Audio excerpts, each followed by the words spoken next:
Ano yung saldi po yan?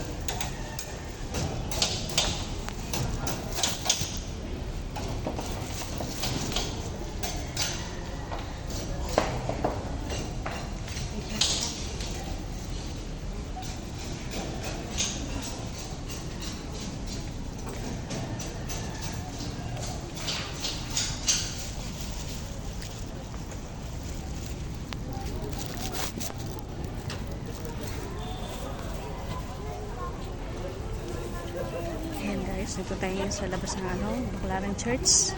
Dumaan tayo kasi umiilang ako ng konting guide sa akin sa akin bagong tatahakayin dito sa buong Metro Manila, and saka i-guide back tayo sa mga trabaho at yun. Siyempre mangingi tayo ng good health dahil sa pangit na nangyari. Guys, tayo sa labas na, nakapag-pray na rin tayo sa loob, nakapag-silent praise na rin tayo. So, yun na, so, pauwi na rin ako guys kasi medyo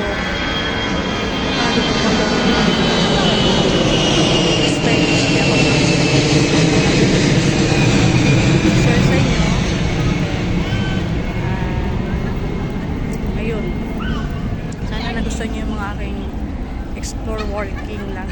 Nag-walking lang ako dito sa Metro Manila kasi ayun, dumaan ako dito kasi nagbili ako ng shoes ko para may magamit naman ako dito sa pag-ikot-ikot ko.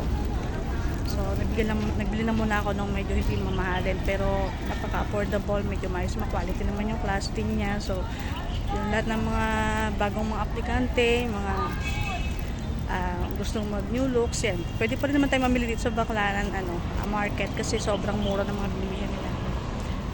Makakapag-prepare doon sa mga baguhan na mag-a-apply at saka yun sa mga gustong pasyal-pasyal. Ayan, marami affordable na bilihin na gamit dito. So hindi naman nagbago guys yung Baclaran, medyo na-miss ko lang gumala ulit and maglakad-lakad dito. Thank you guys for watching, and ayan, paki-subscribe yung aking YouTube channel, itong aking video, at saka kung nagustuhan ninyo, at saka paki-share and follow na rin ang Facebook. Thank you so much guys. Thank you so much guys. Overall ako. Sorry. Bye guys.